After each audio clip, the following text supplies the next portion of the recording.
TechGeeks.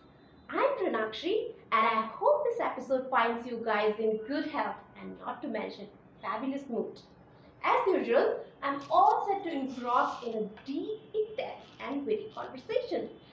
But before I reveal who is going to grab the seat of the guest and the co-host today, let me tell you guys that if you want to know where modern day organizations go wrong with learning and development, you must stay with us until the end.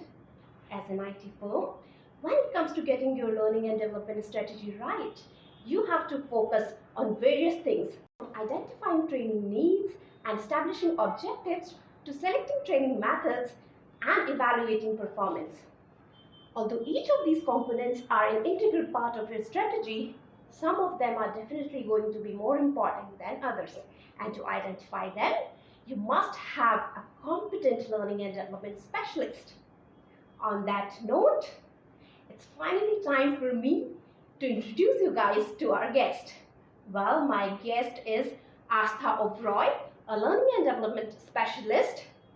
Aastha is also a passionate solo traveler and a voracious reader. Welcome to the show, Aastha. Thank you, Pranakshi. I hope you are ready to enlighten our audience about learning and development. Absolutely. I am delighted to be here and I'm really happy that I can share the inputs that I've collected with everybody that's out there. Well, I'm looking forward to a fantastic episode today. Likewise, I'm looking forward to talking to you about it. Thank you, Aastha. As usual, I'm again joined by a co-host, and my co-host is Drashti Soni. Drashti is a PPC expert and she loves exploring the life the way it comes. Welcome to the show, Drashti. Thank you for having me. Okay, Drashti, I know that you were very excited about this episode, Yeah. but would you like telling our audience why was it? Yeah, so actually, I've been noticing the way the Aastha works. That I've read some of her blogs from our website, and I must say that they were really great. And I've seen her working for these videos and other stuff, and the upcoming events that we are having. Right. So I wanted to see that how she manages to do everything so effortlessly and so gracefully. That's why. Thank you, Drashti. And even I am, looking forward to having this wonderful session with her. Yeah.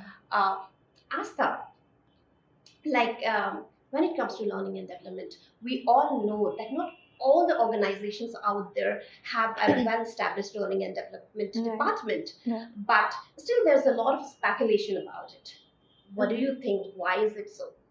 So a lot of companies, especially mid-scale and large-scale companies, have realized the need for learning and development. So a long time back, the reason, we did not know that there was a learning and development department at all. It has been existing, but the importance has just come into play right now.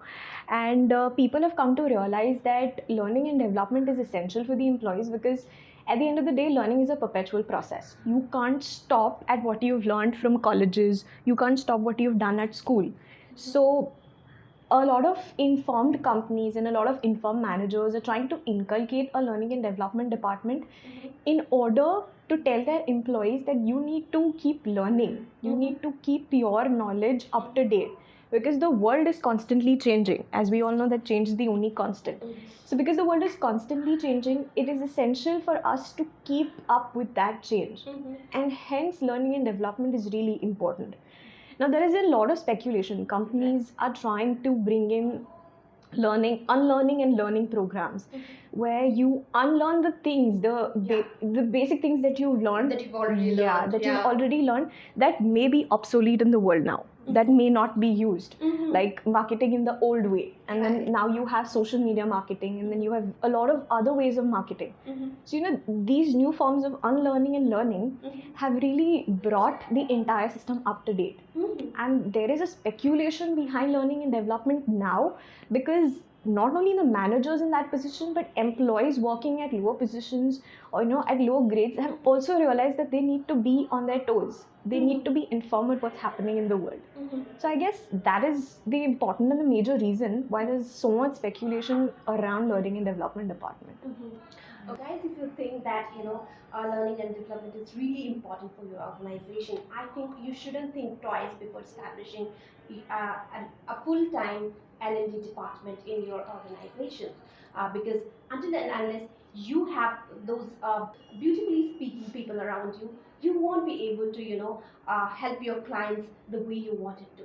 Absolutely. And I also believe it is essential. I mean, you shouldn't think twice, like you said. That you shouldn't think twice before establishing an L&D department. Because, to put it in very simple terms, it's actually the need of the hour. You need people to learn even while they're working. And especially in any IT industry, because it keeps changing. There's a rapid amount of change that keeps happening here. So that we function in an IT environment, it's very, very important. And just because every time we're behind the PCs doesn't mean that we do not need to speak out, right? So even if we're using PCs, we need to type to our clients, right? We need to send a message across to make them understand that this is what I'm doing. And until and unless we can do that in the best way possible, perhaps we won't be able to help our clients the way they wanted us to help them. So and it is also important to learn, because it's important for a personal growth, and as well as if you are learning something, you can also help your organization. Absolutely. So this is really important. Absolutely. So a lot of people mistake it that since you're working in an IT department, you've already learned coding and this is what you know. So there is no need for learning and development. But somehow that's a misconception. And that's big time misconception. Yeah, big time. That's a big time misconception, and I think it's time to change that. It is time to bring in a learning and development department, and it's time for all the employees to revise their skills, probably better them in some way. And I think that is one way that the company can reach soaring heights. Yes, and I would like to tell my audience that before we had learning and development department, we also faced a lot of issues, but since the time we have a well-established learning and development department, we have grown beautifully and we can see the change in ourselves. So I think until and unless you try it out, you won't understand that this is actually going to help you. Right, absolutely. I agree with you. Yeah. So, Aastha, my question is to you is, how do you define the need for training in any organization? So, it's pretty simple. I mean, so you have a normal process that's going on, right? And when you see that there is a slack in a particular process, every industry, every company is going to measure some standard amount of result that they want to expect from a process. So you measure a standard amount, then you have the actual amount that you're receiving. So there are times when standard and actual equate each other, but there are also times, and I think most of the times, that standard and actual do not equate each other. They could be more or less. So if it is more, you don't have a problem there. But when it becomes less, that is where your problem starts.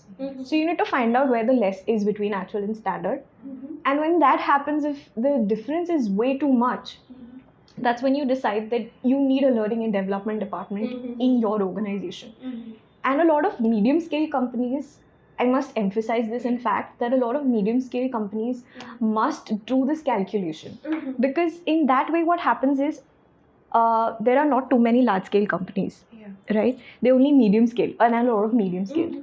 So if you try to have this calculation, if you try to equate your actual and standard, you will know that there is such a need for learning and development.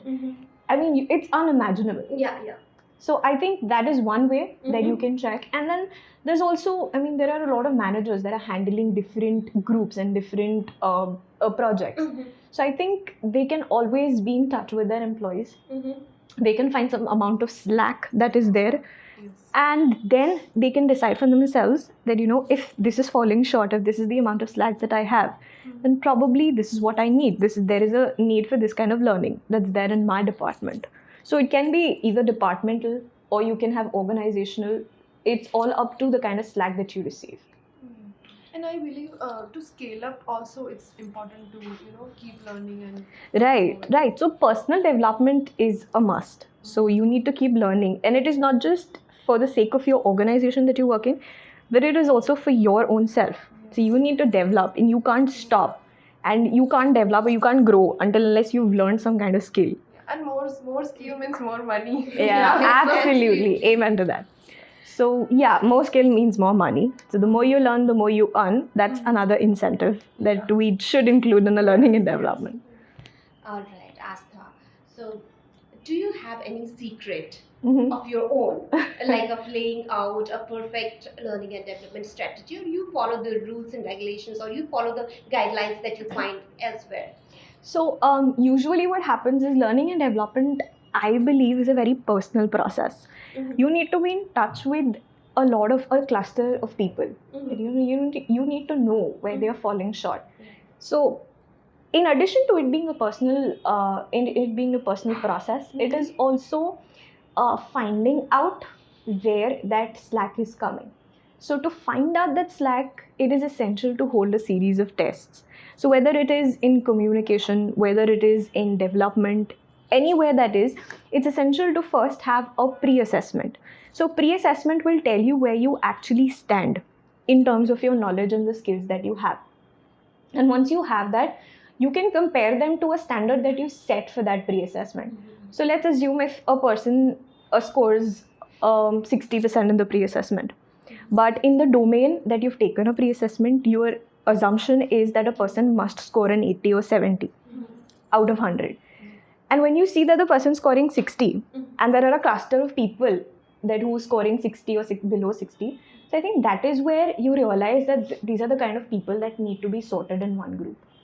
So after conducting a test with all of them, you can make sure that the clusters, the groups that you have made, let's say below 60 is in one group, 70 to 80 is in another group. So you know the kind of training module that you need to design for all those guys, for different kind of people. So according to me, it is a well-planned process where you need to conduct a pre-assessment. And on the basis of the results that you get of the pre-assessment, you then decide how to group the kind of people and then decide your training module. So once the training is entirely finished, which is a long process, then I think you conduct a post-assessment. And then you decide, you see if the training was actually effective or not, because that is also another thing. But You also assess the trainer. But I guess the key is to identify where the people stand. Right. That's the important thing, because you realize that there is a need, but you also need to know where they're standing. How much must you train them in order to reach a particular standard. So I think that's essential as well. So how effective do you find the learning management system tools? So when we were in college, there were online tools that helped us getting notes that told us when our tests are going to be. So that's nothing but learning management systems. When we come to office, we think that we have no work of those tools. But once you establish a learning and development department, those tools become handy, because you can't always be, back in school. So what happens is there is a different degree of liberation. So when you're in school, your teachers are on top of you, right? When you come to college, you have a different kind of freedom. Right. And you are like very happy about that kind of freedom. But then there is that one system, that one online portal that keeps you in check in terms of your assessments, in terms of your attendance, in terms of your notes.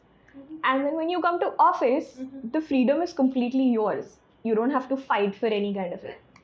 So these learning management systems, they keep you in check, that if you've attended this session, what have you learned? And out of those learnings, this is the kind of test that you have to give. So there is self-assessment. There is also normal assessment that your trainers are going to take. And then there are notes that you can always revisit. So you can keep yourself in check. You can also, so learning and development helps you in a way to keep yourself in check and to revisit the old things or the new things that you have learned.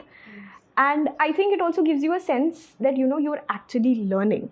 Because when you come to office or when you come to a professional life, you forget the system of learning. So I think learning and development also gives you that sense that you're learning. Yes, and Aastha, what I think is, somewhere I think the people who are willing to enhance their communication skills, it also depends on them that, how interested they are. Yes. Right. So no matter how many good tools or techniques you tell them, until and unless they are willing to implement them in their lives, they won't get the result that, they are expecting. Absolutely. So I think somewhere, they have to be accountable for where they should be reaching. Right. So what happens in learning and development is, so if there is a trainer, a trainer is usually held for non-productivity or not enough productivity or not enough growth in the kind of cluster that we've formed. But it is also essential to assess. It is also essential to assess the engrossment of someone who's taking those tests. So if the person is not interested at all, let's say you sorted them in a group, but if they're not interested at all, if they don't want to do anything, then you can't hold the trainer for their non-productivity. Yes. And I think a lot of trainers have been mistaken for that they are not able to pull them up to that level, and it is their inefficiency. But I think that's a high misconception that's around. Yeah, I think no trainer would ever like people whom they are taking care of, or they should not reach or they are inefficient. I mean, in the sense that they always are well prepared, and what they have to do, they know it. Right. They have taken the required certification or whatever, which teaches them that you have to follow certain rules and guidelines, and that is why they are there. But I think it largely depends on the people, and their willingness to grow. Absolutely. Yes. And more often than not, if there is inefficient productivity, so a trainer takes it upon himself or herself that it's their fault, or they have not been able to impart a good learning and development session or a good good run. Right. So they've not been able to do it, and somewhere they take it very personally. So for all those people, I'd like to say that it's not entirely your fault. It is somewhere you need to also see how's your group learning, if they're efficiently learning or not. All right, Aastha. So my next question is, nowadays, there are certain organizations who want to, kind of have learning and development in place. Right. But then they're confused whether they should go for like in-house trainer, or they should opt for one on contractual basis. Right. So what do you think is the right option for those businesses? So I would say that both of those methods have their pros and cons. So if you have an in-house trainer, he or she will dedicatedly work for you. So the entire project, the entire training is going to be laid out. But if you're having an in-house trainer, you also need to make sure that he or she is in line with the service industry or the industry that you are in, you're working in. So, and if you are hiring or if you're taking on a contractual basis, then the trainer does not have enough freedom to work within your environment, because an in-house trainer will have all the knowledge of the environment that the employees function in. A contractual basis trainer will not have so. And like I said, that learning and development is a very personal process. So it is very essential for a trainer to know where your employees or where the trainees work in, the kind of environment they work in. Because a part of training or a part of learning and development is also trying to ease them, trying to, get into the mood of studying. And you can only do that once you know where your employees are functioning. So there is no personal favorite. But it's just about what is more feasible or what can work best. Exactly. So I would say that, like I said, there's no personal favorite, but I would say that an in-house trainer is much better than on a contractual basis. Yeah, because you have this person 24/7 in your premises, right? So even if there's something going wrong, you can come discuss anytime. Exactly. You can they can devote more time probably. Right. Which I'm not saying that if just because someone is in-house they must be working harder, but they can devote more time since they're around. They can they can meet the people and learn more about them, and customize the training sessions, right? So I think that's important to have an in-house one, compared to a contractual one. And if someone is not getting, I would say they must go for a contractual, So if you don't get an in-house trainer, at the moment. Because from a trainer's perspective, we also need to have multiple contracts to earn a living, if I may say. All right. So I think a lot of us will go for a contractual basis. Right. But I believe to impart an effective session, I really must be I favor in-house. In-house. Yeah. So, Aastha, how effective do you think that learning and development is important to enhance or to scale up any organization? Learning and development is important in terms of employee development, employee growth, but also in terms of enhancing your profits. So if your employees are well learned, they know how to handle a problem in a certain kind of way. That may not be so with your competition. And since learning and development is fairly new in medium scaled companies, I believe that a lot of your competitors might not have ventured into that area yet.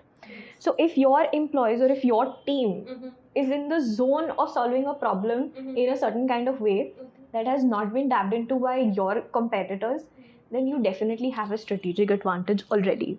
You don't need to, fight to have that. So I think in terms of profit, it is very essential because it gives you a strategic advantage. And then also then there is employee growth.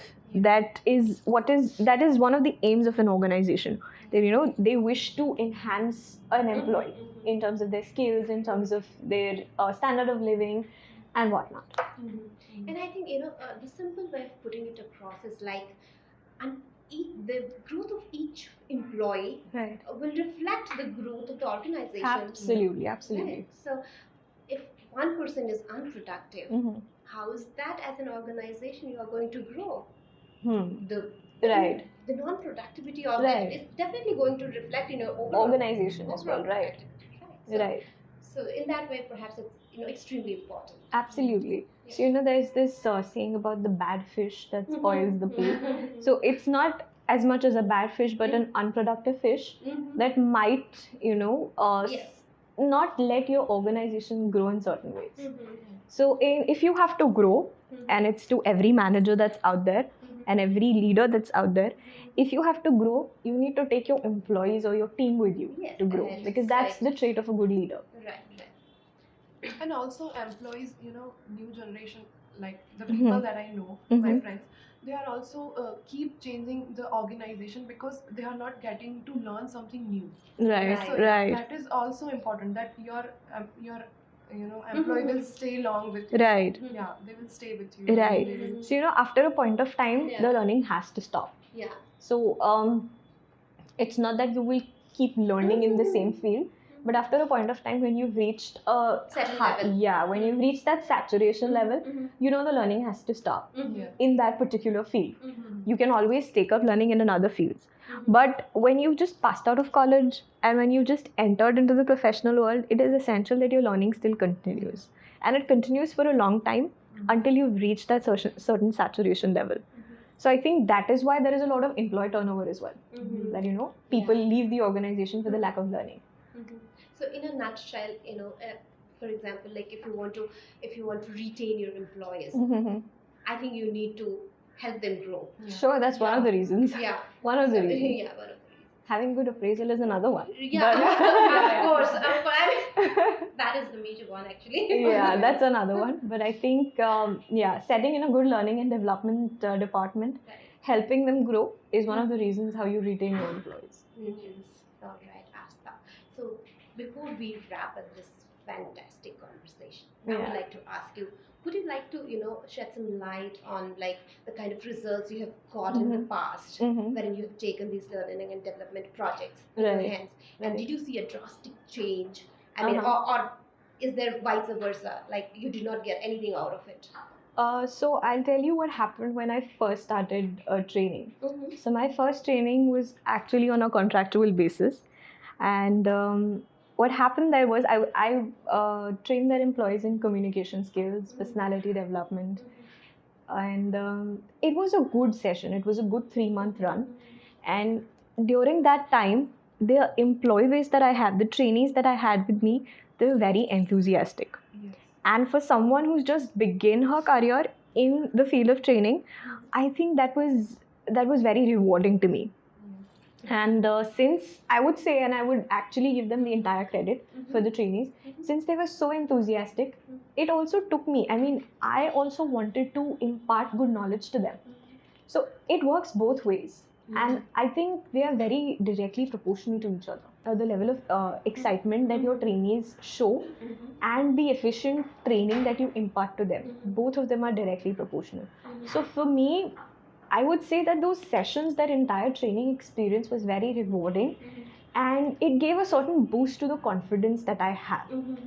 And the results were definitely great. The results were definitely positive, since everybody wanted to learn, and I wanted to impart that knowledge to them. So everybody was really excited, and the results were definitely fantastic.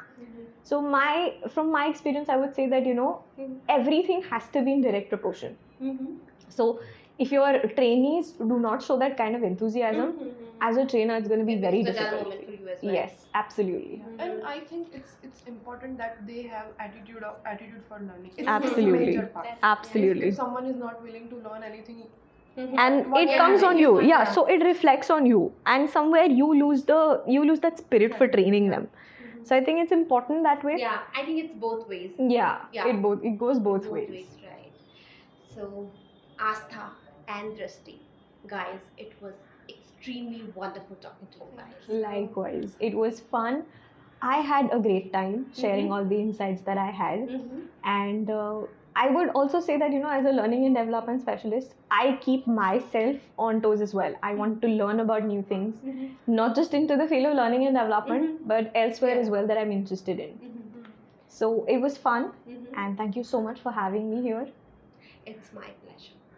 It's my pleasure, guys. Well, on that note, it's finally time for me to say bye-bye. Hope you guys have enjoyed this episode. Stay tuned for yet another stunning episode next week. And if you don't want to miss any updates from us, don't forget to like, share and subscribe to our channel. Until next time, bye-bye.